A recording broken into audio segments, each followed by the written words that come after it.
రాష్ట్రంలో టీటీడీ ఎవరైతే మనకి తిరుమల తిరుపతి దేవస్థానం అంటే తిరుమల వెళ్ళే భక్తులకు కొత్త విధానం అయితే తీసుకురావడం జరిగింది. తిరుమల వెళ్ళే భక్తులందరికీ కూడా కొత్త విధానం అయితే తీసుకొచ్చారనమాట. తిరుమల తిరుపతి దేవస్థానంలో శ్రీవారి దర్శనాలు, సేవలు, వస్తువులు తదితర టికెట్ల బుకింగ్లో దుర్వినియోగం, దళారుల ప్రమేయాన్ని నిరోధించేందుకు, పారదర్శకతను పెంచేందుకు కూటమి ప్రభుత్వం ఆధార్ అథెంటికేషన్ ఈకేవైసీలను అమలు చేయనుంది. వాటి వినియోగానికి అనుమతినిస్తూ గత ఏడాది ఆగస్టు 5న కేంద్ర ఐటీ, ఎలక్ట్రానిక్ మంత్రిత్వ శాఖ సమ్మతి తెలపగా ఈ నోటిఫికేషన్ అయితే దేవాదాయ శాఖ గెజిట్లో ప్రచురించింది.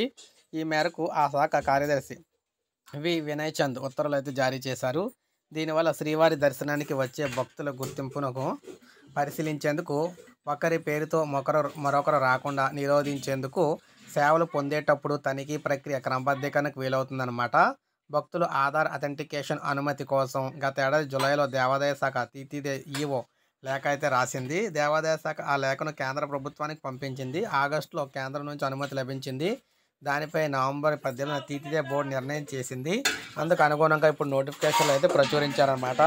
ఇక నుంచి ఎవరైతే తిరుమల తిరుపతి దేవస్థానం తిరుపతి అయితే వెళ్తారో వారందరూ కూడా ఆధార్ అథెంటికేషన్ అయితే కంపల్సరీ తీసుకుంటారు. అలా తీసుకుని మ్యాచ్ అయిన తర్వాతే లోపలికి అయితే పంపిస్తారు. లేకపోతే ఏని టికెట్లు బుక్ చేసుకోవడానికి అయితే అవ్వదన్నమాట. అలాగే అక్కడికి వెళ్ళడానికి కూడా అవ్వదు. సో ఇది మన కొత్త రూల్స్.